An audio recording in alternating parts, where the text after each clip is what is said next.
Yun, guys, I suppose nakita niyo yung latest update, no? So, kakatapos lang natin yung mga trabaho natin. Nag-update tayo dito sa latest na nangyari.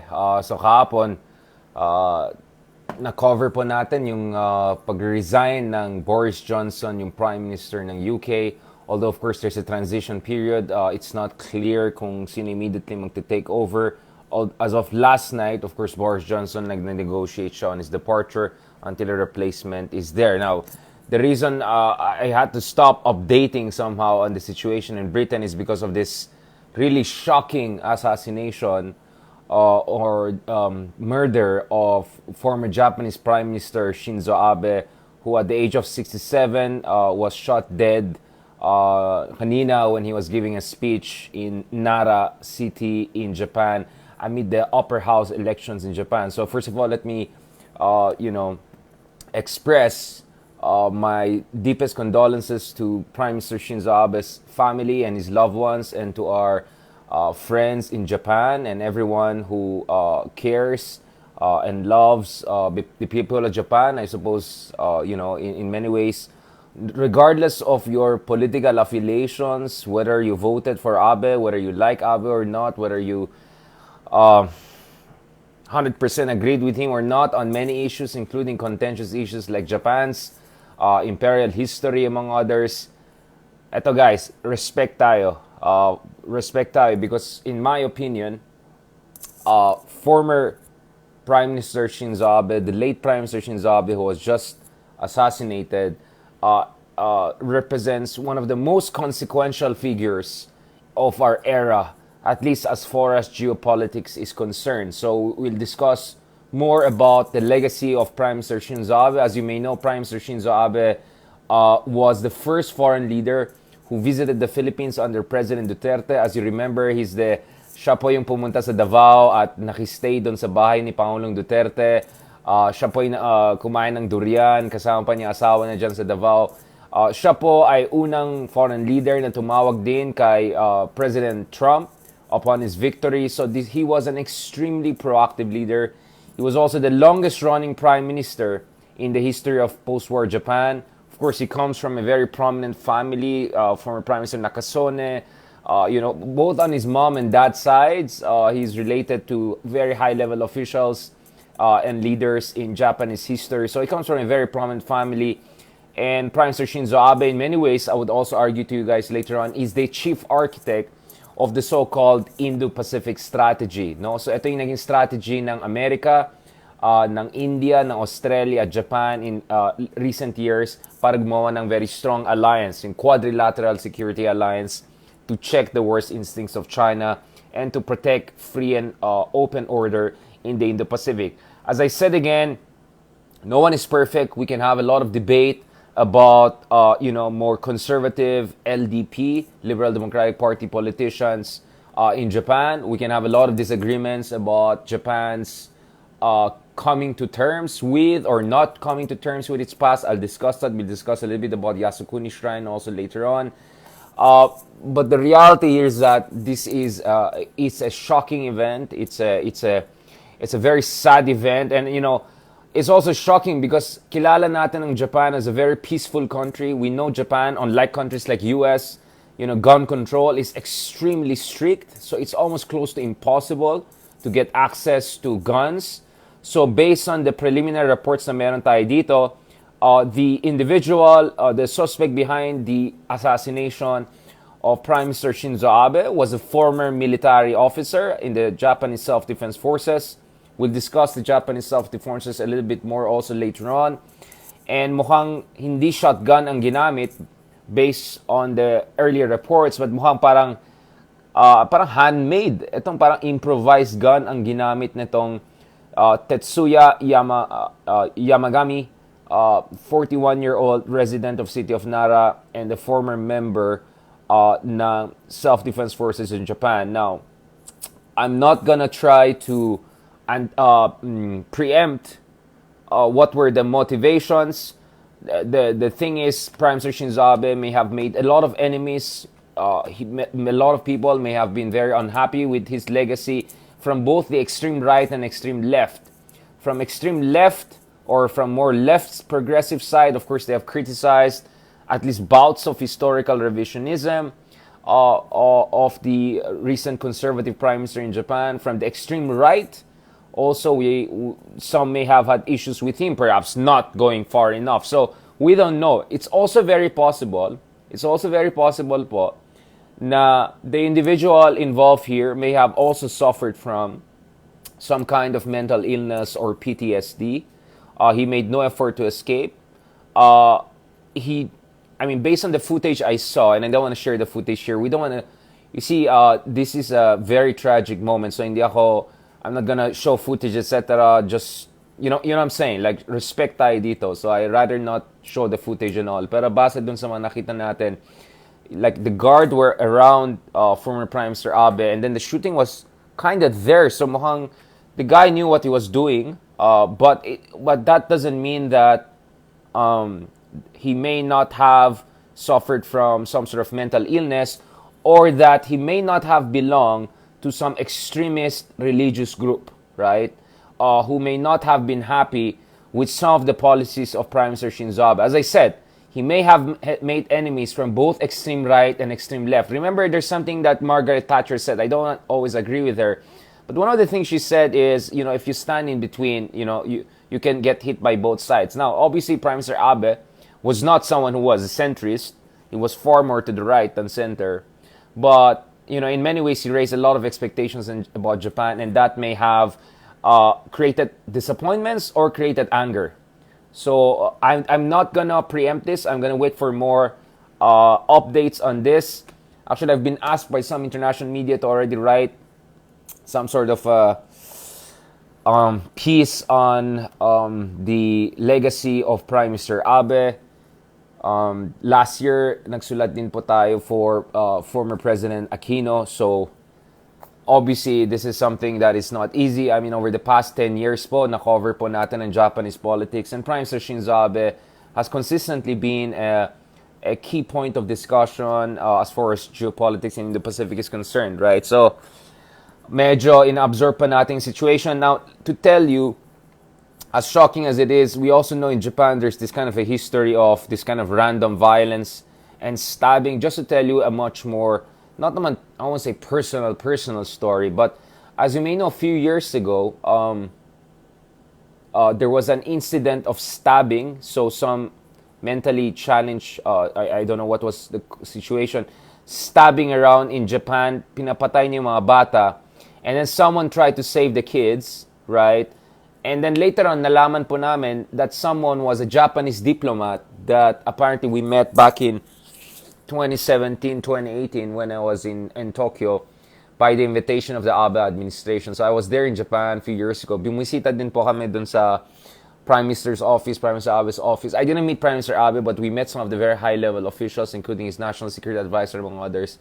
One of the persons also we met there was, kasi this was a meeting we had with some very senior officials at Japanese Foreign Ministry, and one of the topics we even talked about was the son of former Prime Minister Junichiro Koizumi, yung white hair na medyo celebrity look. And we were talking about who could be the potential successor of Abe. No? This is 2017-18. We had no idea that Abe could extend his term this long to the other year lang. No?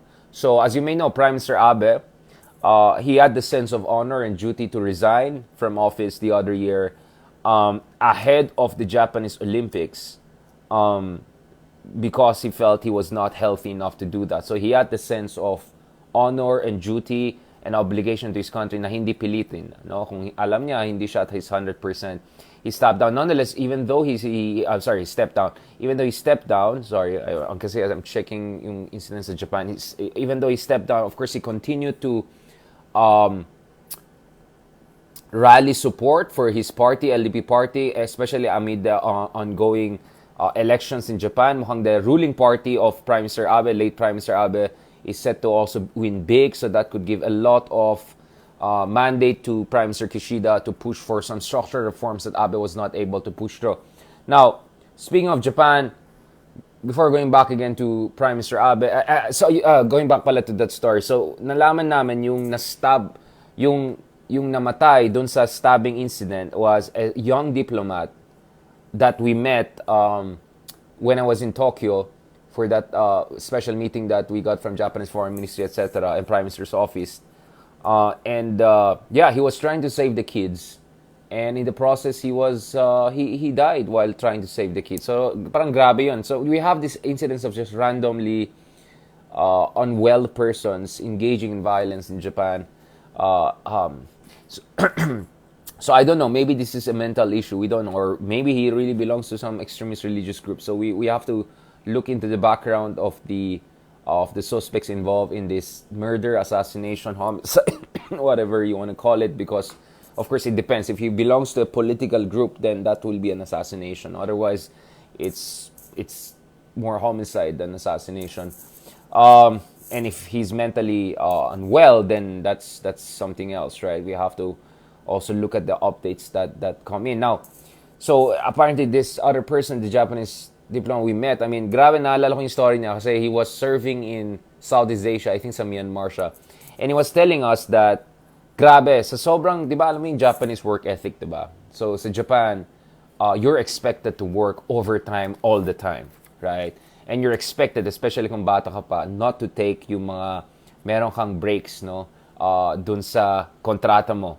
Because that's way of showing your dedication. So yung story niya sa amin, ito yung sinasabi kong diplomat friend namin na stab, and he was killed trying to save other children from a deranged person stabbing and killing children in Japan just a few years ago, no?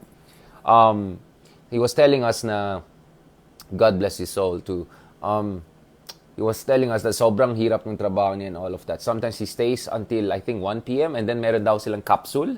So parang natutulog sila doon sa capsule, parang sleeping area lang. And then early morning 5 a.m. gising na naman siya. Tapos balik na naman siya sa trabaho. Kasama din niya yung anak niya eh. So, and wife niya noon, I think his wife was also a diplomat. So we were talking about this, no? So, you know, it brought back the tragic memory of a diplomat friend that we met a few years ago who died during a stabbing incident there in Japan. So, as peaceful as Japan is, as strict as gun control in Japan is, we unfortunately have this random incidents of violence that I think shock many people. And as you can see, like there were guards around Abe, but parang I don't think they really expected that. It came out of nowhere, no? And of course, this was a person who had some military background, so alam niya paano gamitin yan. Now, going back to this, now, as you know, Japan has a history of political violence, right? In the modern era, in fact, the very modernization of Japan, yung nag-modernize in Japan, ito po yung produkto ng so-called major restoration. So, kung familiar po kayo dyan kay Samurai X, kung napanood mo yung cartoon na Samurai X or yung movie ng Samurai X, it's really the story of lower-class samurais pushing out the Tokugawa elite samurais, di ba?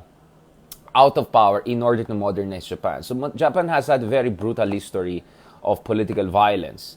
Now, in the early 20th century, after nag-modernize ng Japan at lumakas ng Japan, ito yung time ng mga Japanese, especially hardliner Japanese, right-winger Japanese, a lot of people in the military of Japan, in the Imperial Armed Forces of Japan, were calling for more assertion, calling for creating a new empire, calling for challenging America and the West, and avenging their humiliation at the hands of Western powers, although never at the level of China, of course, the kind of humiliation, or us, who were even colonized by these countries. But, so in early 20th century, actually, nagkaroon din ng bouts of massive violence, including political assassinations against prime ministers, no, in Japan. I'm talking about early 20th century.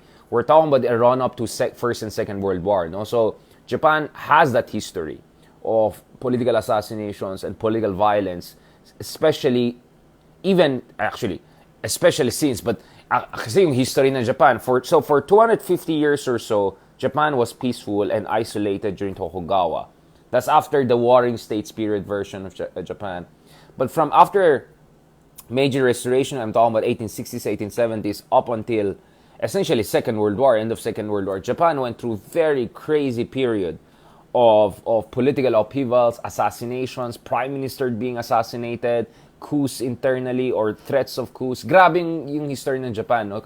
I want to emphasize that because alam ko yung image natin ng Japan is this extremely polite, peaceful, beautiful country, which it is, absolutely. And I did my PhD summer school in Waseda University, in Tokyo more than a decade ago or so. So, I mean, and I visited Japan a lot throughout the years. I've had a lot of Japanese friends. I've dealt with our Japanese counterparts and friends throughout the years and media. So they're very close to my heart. I'm also a regular contributor, of course, to Nikkei Asia, which is also the mother publishing company of Financial Times, among others. So Japan is a country I've been following for a long time. Because kasaysayan ng Japan is something that we really have to pay attention to. And the thing with Japan is, after Second World War, unlike Germany, there was, some would say, not a full reckoning with the legacy of Second World War. Now, I personally know about the legacy of Second World War because yung aking lola, because she had Chinese blood and her Chinese Ilocano, no? So and parang her parents were suspected of, I don't know, maybe being allied to Huk rebellion, etc., or whatever. Muntik na live bury. As in, the Japanese forces wanted to bury her parents alive, and she was a very young kid. But because I think their house was next to a school, narinig niya yung national anthem ng Imperial Japan. So she memorized that. And when they were about to bury her parents, she sang that out of nowhere. And she saved essentially her parents, right? So, and until now, yung lola ko, she's like 80s na. She still remembers that song, even yung how to sing it like that with all of the hand gestures and all. Okay, which of course gives you goosebumps when you listen to it, as much as you're impressed with having a lola with such a sharp memory. God bless her.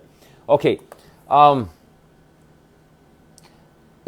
One way I realize how much Japan is different from Germany, because if you go to Germany, there is the Holocaust Museum. There are all clear reminders of the horrible things that happened during Second World War, including horrible things that the Germans did to the rest of Europe, right? Jews, of course, most of all, but also the rest of Europe. So in Berlin, in Germany, there's no way you can escape the culpability of their country in the horrors of Second World War. Now, that doesn't mean other countries didn't have guilt, but Germany did some horrible things during Second World War. Now, I have been in Japan many times. I visited Yasukuni Shrine, among others.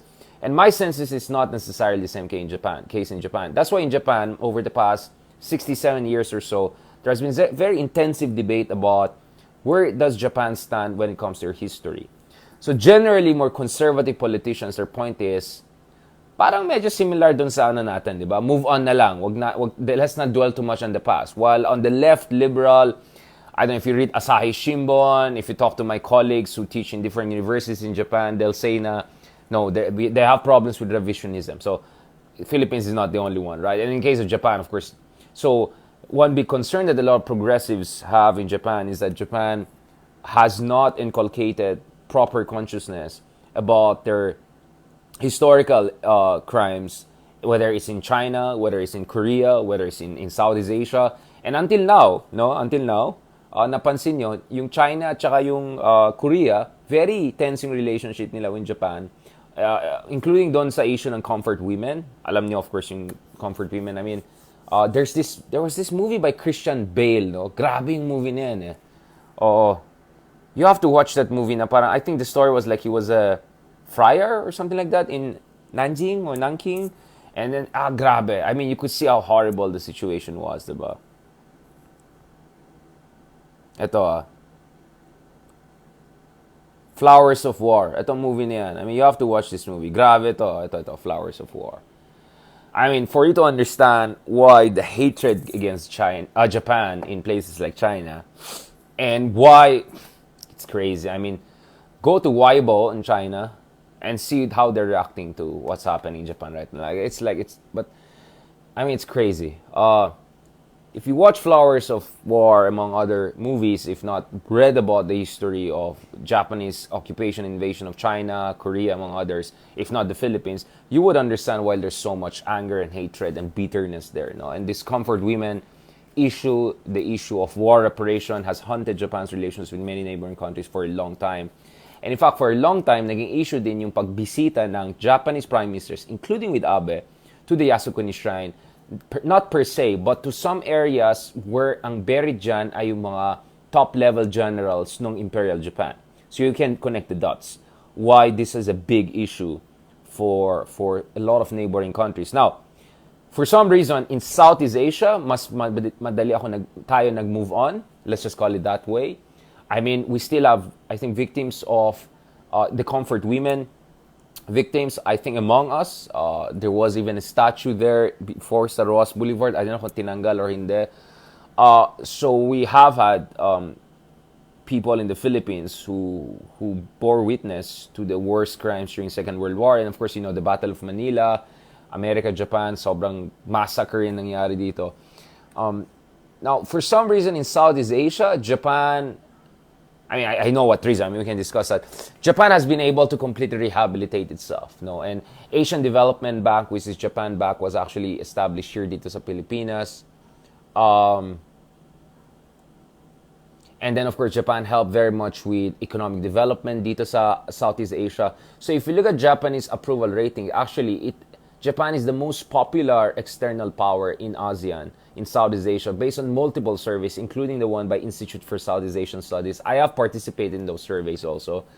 So this is surveys of thought leaders and top policymakers. But you have a lot of surveys like Lowy Institute survey, for instance, of Indonesians, whereby Japan also comes very much on top. Taiwan too, and so I was based in Taiwan also. And Taiwan is interesting because many are pro-Japanese. Many elder generation can speak even Japanese. As you may know, Taiwan was a colony of Japan for a number of years after the Sino-Japanese War, victory of Japan in the Sino-Japanese War in the late 19th century. In Taiwan kasi, yung legacy ng Japan is not as bad, let's just put it relatively, than what happened here in Southeast Asia or definitely in China and Korea, no? So many in Taiwan actually have fond memories of Japan, and there's this kind of a special relationship with them. In fact, the Taiwanese, in their condolences today to Prime Minister Shinzo Abe, they profusely praised him.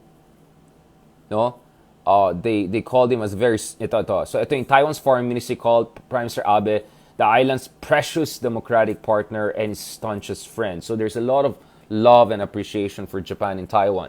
But the case is totally different pagdating nyo sa Korea, pagdating nyo, and when I say Korea, both Koreas, North and South, no? I've been in both, right? So I know what I'm talking about. And I've talked to leaders in both sides, and also in China, very much. Now, of course, there are accusations that some people use Japan as a punching bag for domestic political purposes. I understand that. Current new president of Korea, President Yoon, is trying to fix that, reaching out. There'll be a summit hopefully soon with Kishida of Japan to sort it out, because the idea is that why should we fight? We're U.S. allies, etc. We have other concerns, North Korea, China, Russia, whatsoever. Now, going back to this, so there are sections of Japanese society who were not perhaps so happy with people like Prime Minister Abe because of their concern that Prime Minister Abe, in a way, wanted to make Japan once again a major force in the region, right? As you know, Prime Minister Abe, he had two stints as Prime Minister. The first one not very successful, so he became the Prime Minister shortly after Prime Minister Junichiro Koizumi. So kilala niyo si Koizumi, di ba? Ito si Koizumi. Yun yung parang marami anime ganun. Ito. So, but that stint was very short. Hindi ganon ka-successful si Abe. But once he comes back by late 2012, then he really makes a difference, no? And collectively, he's the longest-running prime minister in history of Japan, it's post-war history. Now, before he came back to power, so this is Junichiro Koizumi, this prime minister, I suppose you remember him with that kind of hair. I think it's hard to forget him, right? So this is, So this is Junichiro Koizumi. So Junichiro Koizumi, I suppose, was the most popular Japanese prime minister until recently. So everyone was in his shadow, including Shinzo Abe when he first came into power. Now, during his first stint, there were some issues. He had to eventually resign early. Parang barely 2 years lang siya in power. But when he came back stronger than ever.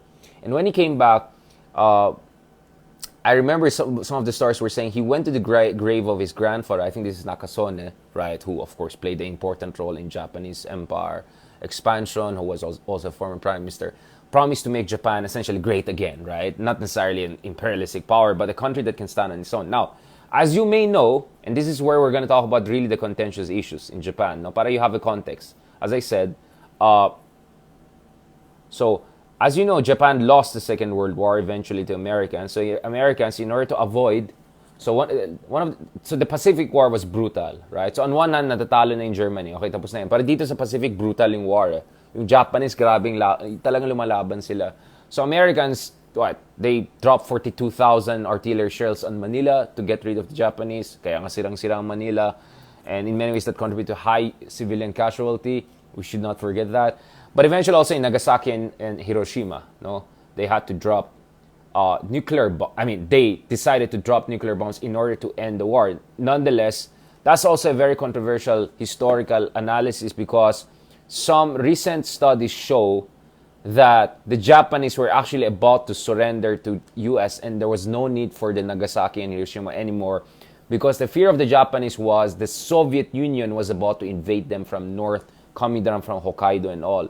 So the idea was that Japan actually surrendered not because of the nuclear bombs that were dropped on Nagasaki and Hiroshima, but Japan was surrendered because it just didn't see any way of beating two superpowers at once, and it would have rather made a deal with the US than to fall under the Soviet.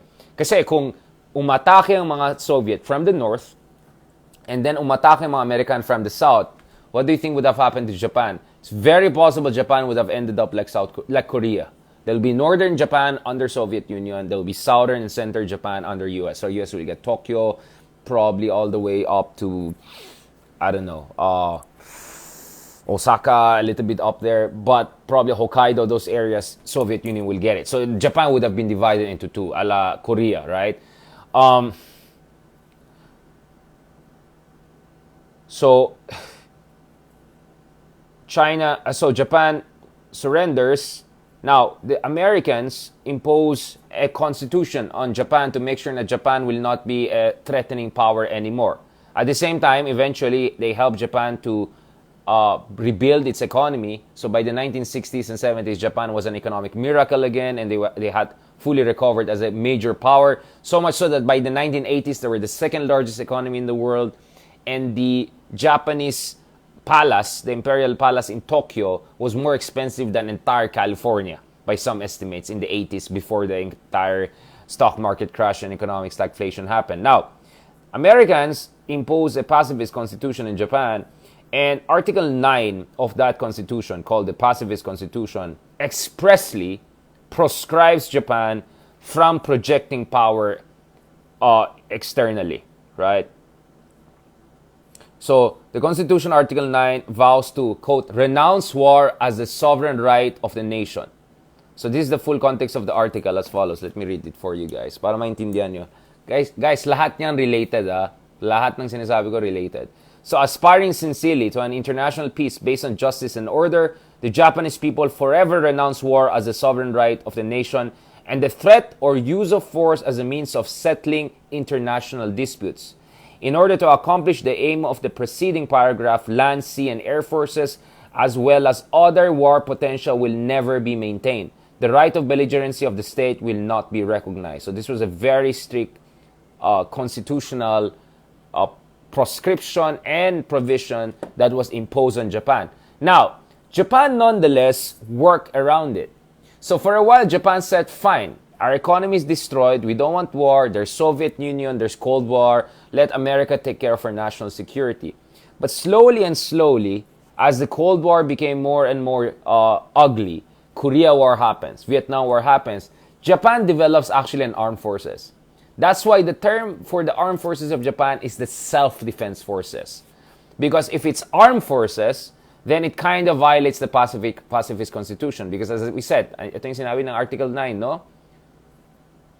Japan will forfeit sovereign right of the nation and the threat or use of force. So they expressly, ang ginawa nila, tinatawagan nilang self-defense forces para hindi siya mukhang offensive.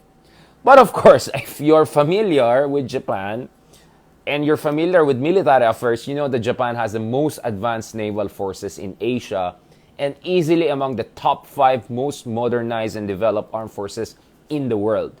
Nonetheless, technically, they're called self-defense forces, and Article 9 still holds. Kaya mahirap for Japan to deploy military forces abroad. Kaya nga, nung nangyari ng Iraq War and US was asking for help, Ang pwede lang ipadala ng mga Hapones is engineers, technical people, but they could not deploy armed forces, right? Because that would violate Article 9, right? Now, why is this relevant? This is very relevant for many reasons, but why is it relevant to our discussion today? It's because, God bless his soul, Prime Minister Shinzo Abe, as I said, this is where it got very controversial. Because Prime Minister Abe wanted to tweak that Article 9, right? So many people were very uncomfortable with that, including some of the pacifist Buddhist conservatives allied to the LDP.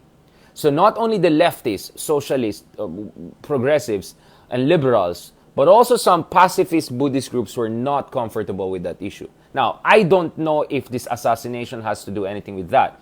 But that was one of the things that Prime Minister Shinzo Abe was pushing for. Now, some of the people who supported that most vociferously, galing sa Pilipinas. Former President Aquino actually gave a speech before the Japanese Diet in, this is 2014 or 2015, where he described Japan, right? He described Japan as a force for good in the region, and he pushed for Japan to play a more active defense and foreign policy. So ito yung speech ni 2015, no? So please please listen to the speech by President Aquino, God bless his soul, dito sa Japanese Diet in 2015. This is where essentially the Philippines became one of the key partners of Abe in recasting Japan's role in the region. Not to be an aggressive militarist power, but not to be also too super restricted.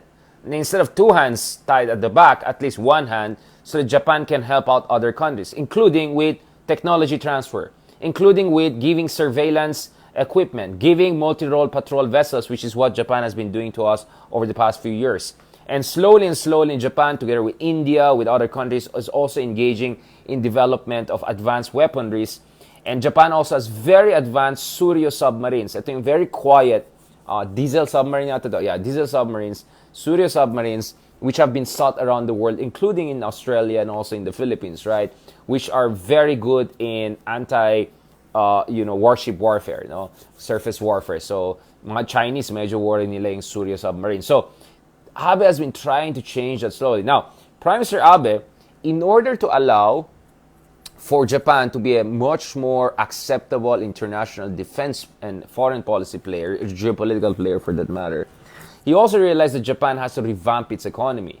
Kaya nga there was the Abenomics, whereby he pushed for 3 arrows of reform, including massive structural reforms, extensive monetary policy expansion. Also, the other thing with the late Prime Minister Abe's politics was he placed many women in positions of power, including, if I'm not mistaken, the former Japanese. I saw her in the Shangri-La Dialogue in Singapore a few years ago. I think Japanese defense was a lady, right? Secretary nila was lady. Was it defense or was it? Yeah, I think it was defense, right? Yeah, let me show you. Yeah, so that was really, first female, Tomomi Inada. Yeah, Tomomi Inada. So, ito po siya. Ito. So Abe also had kind of a womanomics, right, in his policy agenda. So, as I said, you can argue against him from the right, from the left. The reality was that he was such a consequential political figure that may have ruffled many feathers, right? I mean, that's really the thing. And when you try to shake things up, for better or for worse, talagang it's a very risky affair. Now, some would say he was successful, some would say he was not so successful. It depends how you want to look at it. We can debate about that. But definitely he has been one of the most consequential leaders of our era, and definitely most consequential Japanese leader in recent memory. And everyone will be in his shadow for quite some time, including Kishida, among other people. No, and all of them, even the current Prime Minister of Japan was the former foreign minister under Abe. So a lot of them are correlated. I think brother of Abe is also now serving the cabinet of Kishida in the top defense foreign policy position. So, all right, guys, I mean, so Abe was an extremely consequential figure, but that's the point. When you want to shake up the system, you create a lot of enemies. And under Abe also, we had the highest uptick in defense spending for Japan. So Japan in the 1990s, its economy was bigger than China, and its defense spending was, I think, twice bigger than China. By the 2000s, it was almost becoming opposite. So by 2008 and 9, China's economy was now bigger than Japan, and its defense spending was outstripping Japan. So Shinzo Abe tried to correct that. Now, of course, Japan is smaller than China. Its economy is one half to one third, but its defense spending is like one fifth to one sixth, depending how you count it, nominal, PPP, etc. So he was trying to correct that. So he made also some changes in the Japanese defense policy, some reforms in the self-defense forces, some modernization, push for the development, yes, and also development of fifth generation fighter, Japanese project. So I'll show you what.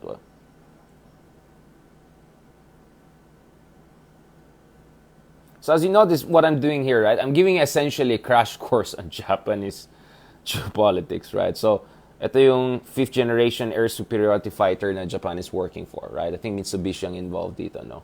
All right, so many things have been changing, guys, big time in Japan, no?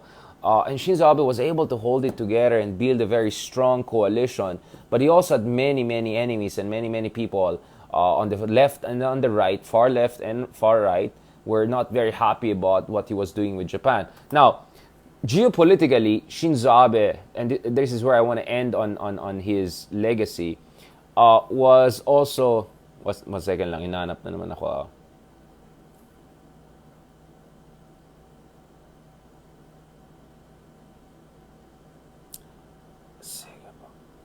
Yeah, sorry, hinahanap ako pala sa mga TV interviews na. Sila Lord De Vera yata hinahanap nila ako eh. Okay, so mamaya, kailangan natin tapusin. Pag-usapan natin ito. Okay, we'll continue this, guys, as we get more details. Sorry, may mga interview requests na about Prime Minister Abe. I have to also write obituary on his legacy and all soon. Ayan, so you see just exactly what I was saying, no? I mean, now we'll see. Abe faced stiff opposition to, this is the leftist line, much more militaristic Japan, right? I don't agree with that headline, but these are the headlines you see from the more progressive leftist kind of outlets or pacifist forces. Now, again, as I said, I have my issues with historical revisionism. I compare always Germany with Japan, etc. There are many things to discuss.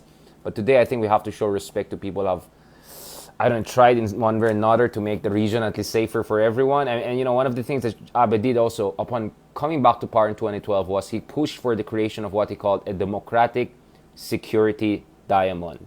So he wrote a piece, an op-ed on that. Ito yan Asia's Democratic Security Diamond by Shinzo Abe. So basahin niyo, it's a 2012 piece on Project Syndicate whereby he called for democracy in the Indo-Pacific to come together. He also, as early as 2007, in a speech in India, he talked about the confluences of the two seas, meaning Pacific and Indian Ocean. And then he talked about how India should play a more important role effectively as part of what he calls a democratic security diamond. So democracy in Asia should come together. India, Australia, Japan, US, US as a resident power, although they're not Asian, Korea, who knows, Philippines, Indonesia, etc. The idea was they have to come together to work together so that we make sure that the authoritarian superpowers do not bully the smaller countries, and so that we can preserve a free and independent, free and open order in the Indo-Pacific. Now, eventually that was embraced by Australia. That was embraced. Kevin Rudd didn't like it that much, but it was embraced later on by succeeding administration when the Liberals took over in Australia, and then Turnbull and essentially until now Albanese. And then, of course, in India, especially Narendra Modi, when he comes to power in 2014, right? He takes up also the cudgels and joins this democratic security diamond idea of Abe, but of course not directly, but through the quadrilateral security dialogue. And the Trump administration and the now Biden administration also, they have embraced this, essentially the Indo-Pacific.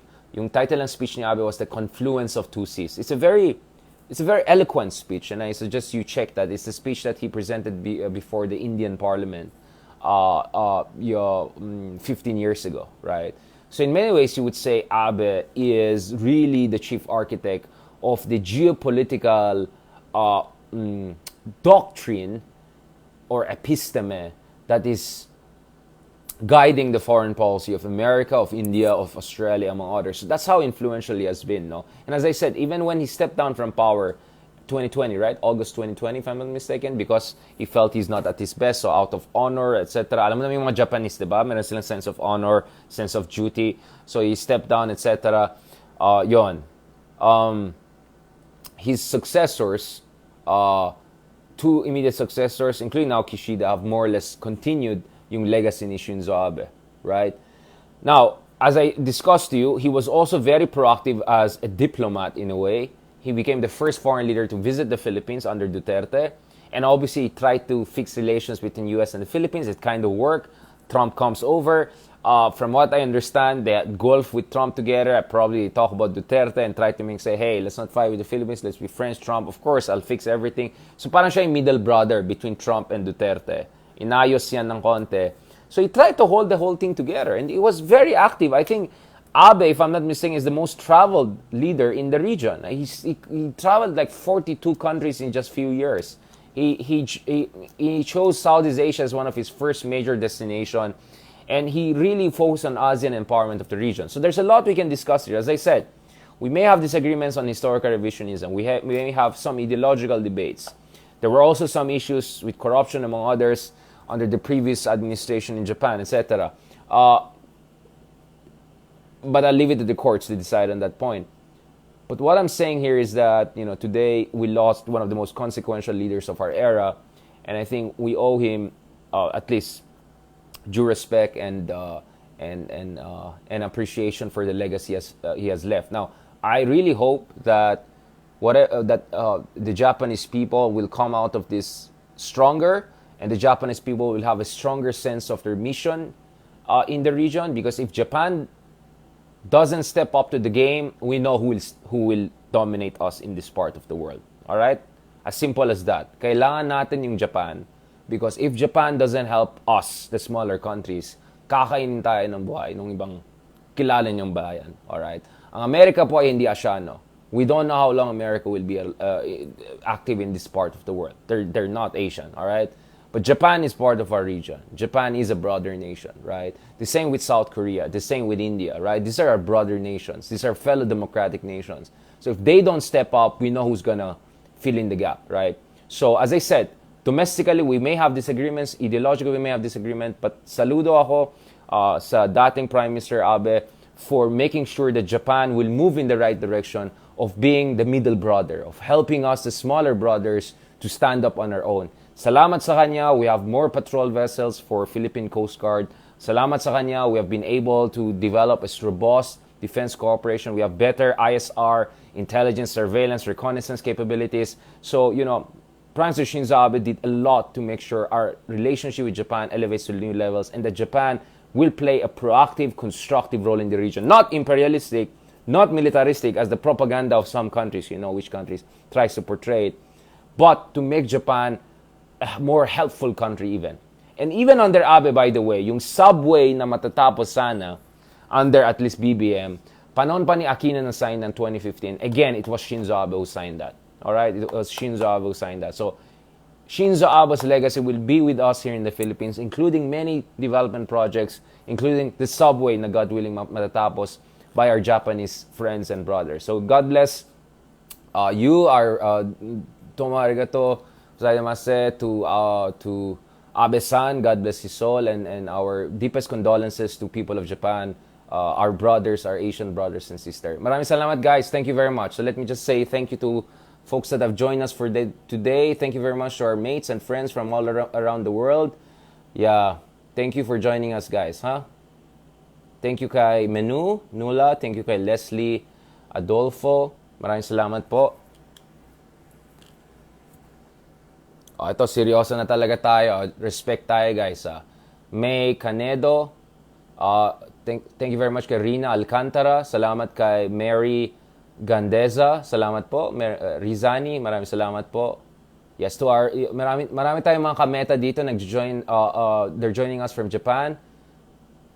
Thank you very much for joining us. Our hearts and prayers with you as you go through these difficult times. Thank you kay John Braun for joining us. Thank you kay Bibo Nagi. Thank you kay Che Rosal. As usual, maraming comments yan si Che Rosal. Thank you kay Madrigal. Heya. Thank you kay Bongbong Dumlao. Thank you kay Judith Grospe Thomas. Salamat din kay Yuj Mafa for joining us from Pangasinan. Maraming salamat. Thank you kay Christy Aguilar. Thank you po kay Rudo Amarantha. Thank you also to our friends joining us from New York, Cubao. Lervin Delian. Okay. Malapit yan sa New York. Okay. Okay. Wag na, seryoso tayo. Neomo Tablate, thank you very much for joining us as always. Thank you rin kay Amy Venson. Yan. Napansin na Amy Venson yung mga eye bags natin. I've been checking papers until 5, 6 a.m. So yeah. And I have to check again papers until mamaya umaga. So sorry, medyo teacher duties. Ginusto ko yan sabi nung isa. Ginusto mo yan wag ka na magreklamo. Okay. Margaret Rodriguez. Paul Fulgueras, thank you for joining us. Yes, and joining our commiseration with our Japanese friends and brothers, Hans, and sisters, of course. Hans Burbaki, thank you very much for joining us. For Clara Tabao, thank you very much for joining us. Good evening din sa'yo, Pilar, for joining us. Yes, very shocking ito nangyari. Ina-absorb pa natin. Salamat kay Jella. Thank you for joining us. Thank you kay Angeline Liesol. Thank you kay Naomi Tablate. Kay Brafpid, as always. Ramiro Peralta. Salamat po. Marshall Bonifacio. Salamat din po sa inyo. Maricel de Guzman. Dian Liasos. Maraming salamat. Michael Uy. Yeah, so Michael's talking about the assassination attempt on Reagan. Although hindi nag-succeed kay Reagan at multiple pa yung assassination attempt. And Reagan was the president, I think, right? When these multiple assassinations were happening. In this case, nag-retire na siya pero hinabol pa rin I mean, grabe. Hindi pa rin natin alam. Is it mental illness issue? Is it a religious fanatic group? Is it a politically motivated? Kaya nga, we have to know that. Ayoko i-preempt yan, no? Let's wait for more updates. Salamat kay Allen Topacio. Salamat din po kay Ma Victoria Baldasar, kay Manigan. Maraming salamat po. Salamat din po. Is that Cyrillic na binaliktad na mirror? Parang mirror Cyrillic po. Pasensya na po sir, hindi ko mabasa. Naka-mirror Cyrillic po kayo. Thank you kay Archie David. Thank you kay Michael Uy again. Thank you po kay Jonalyn Crawford, joining us from Ohio, United States. Yan. Si Mike naman, iniisip niya yung si Kenshin, diba? Si Zaki Sofia. Yan. Rizia Vallejo. Eunice Babalcon. Salamat. Thank you very much for your support. Maraming salamat, guys. Inayos ko pala yung kay Boris Johnson. Nakamali yung update ko. So, inayos ko. Ang dami nag-comment. Pasensya na. Medyo dami natin ginagawa. Hindi naman tayo Ay. Grabe. Rizani. Nakakatakot yung panahon natin kung ganyan Robin, maraming salamat po. Thank you very much.